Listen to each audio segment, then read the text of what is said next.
All right, let's get right into it. Today, we are tackling one of the most high-stakes, nerve-wracking decisions a founder or a leader can ever face, the pivot. You know the moment. When do you grind it out and stick with your original plan? And when do you make that hard turn towards something completely new? Let's dive into a playbook that can actually help you find the answer. So, this is the question, isn't it? The one that keeps you staring at the ceiling at 3 a.m. You've poured everything, your time, your money, your passion, into an idea. But the results, well, they're not quite what you dreamed of. Maybe the market isn't biting, or maybe, just maybe, an entirely new, more exciting opportunity is staring you right in the face. It's a massive moment of truth, and the pressure can feel absolutely crushing.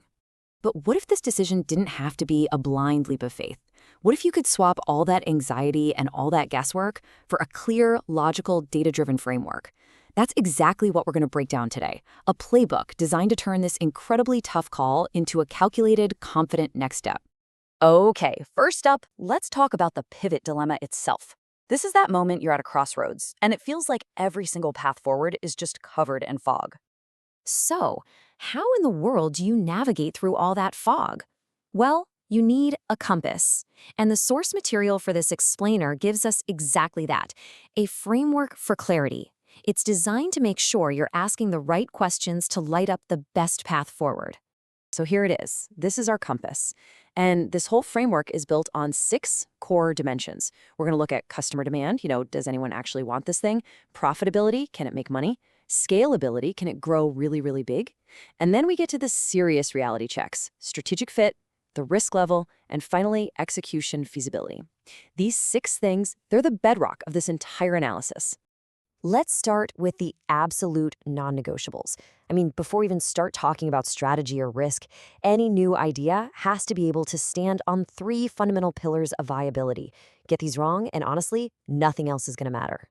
And pillar number 1 is, without a single doubt, the most important one of all: customer demand. The biggest question you have to answer is brutally simple. Are there real people out there with a real, nagging problem who are desperately hoping for a solution just like the one you're thinking of? Now, this is where it gets really cool, because we're moving from a vague hunch to actual hard numbers. We're not just guessing about demand, we're sizing it up with things like the total addressable market, the famous TAM. We're actually measuring how willing people are to pay using surveys. And this is critical. We're figuring out how severe their problem is. See, a nice-to-have product is a really tough business to build, but a must-have solution to a problem that causes a lot of pain, now that's where you want to be. Okay, so people want it, that's fantastic news, but the next big question is, can this new direction actually make money and sustain itself? And that brings us right to our second pillar, profitability. Because let's be honest, an idea without a clear path to profit isn't really a business, it's a hobby. And again, we're not flying blind here. We're using some super important financial metrics. We're looking at gross margin to see how much money we actually make on each sale. We calculate our customer acquisition cost, or CAC. What does it cost us to get one new customer in the door? But honestly, the golden metric, the one that tells the real story, is the LTV to CAC ratio. It tells you the lifetime value of a customer compared to what it costs to get them. A healthy ratio here is a huge sign of a business model that can actually last. Right. So people want it, and it can be profitable. The third and final viability test is all about scalability. Can this idea actually grow beyond a small niche audience? Does it have the DNA to expand efficiently? Or is growth just going to crush the business under its own weight? And what this shows so well is that scalability is about so much more than just code. Yeah, sure, can your tech platform handle 10 times the users? That's important.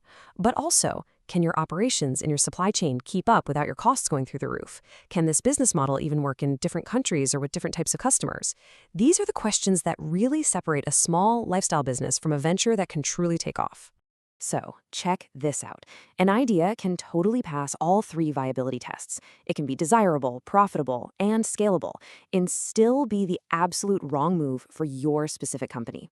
That's what brings us to our essential reality checks, looking at strategy, risk, and reality. So, the first reality check is all about strategic fit. And the big question here is simple, but it's also really profound. Does this new direction actually align with who we are as a company, what we're already good at, and where we're trying to go in the long run? And here's the crucial point. A great pivot should feel like a natural evolution, not some desperate random jump into the unknown. Does it line up with your big picture vision? Does it make sense for your brand? And this one's huge. Does it leverage the skills and the knowledge you already have in-house? A pivot that builds on your existing strengths just has a way higher chance of actually working out. All right, next we get to the most down-to-earth check of them all, risk and feasibility. This is where we have to ask two really blunt questions. One, what could go catastrophically wrong here? And two, do we actually have the resources, the money, the people, the time to pull this thing off? You've got to look these risks right in the eye. You have market risk. What if customers just don't get it? Financial risk. What if this costs double what we think it will? Operational risk. What if our whole supply chain just falls apart? Technology risk. What if the platform just can't do what we promised? Identifying these things isn't about being negative, it's about being smart and being prepared. Okay, we have done the work. We've gathered all this data across our 6 big dimensions. Now, it's the moment of truth.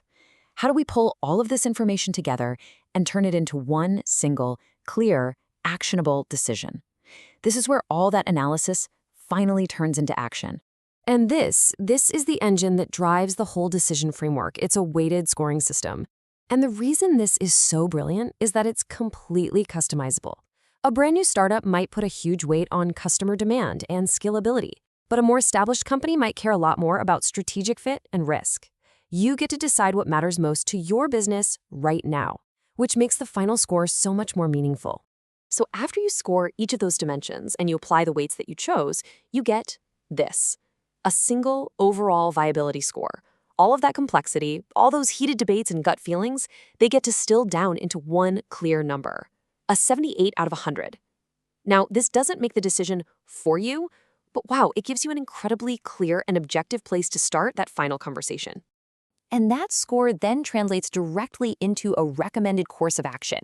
Maybe a high score, like a 78, means you pivot. It's a green light. A score in the middle might suggest you need to refine the idea a bit more before you go all in. And a low score could be a clear signal to just continue with what you're doing or maybe even discard this new idea altogether. The data points you toward a logical next step. But let's be super clear about this one final point. This entire framework, this score, it's a tool. It's a powerful tool designed to empower great leadership, not replace it. The data gives you a strong, objective direction. But that final call, the one that has to consider all the nuance, the team, the vision, that decision is, and always should be, yours to make. And so we're going to end with the key question from our source material, the one I really want you to take with you.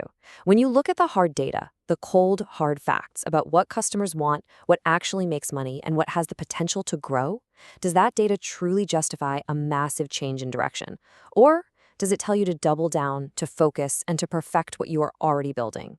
The answer is in the data. Your job is to go find it.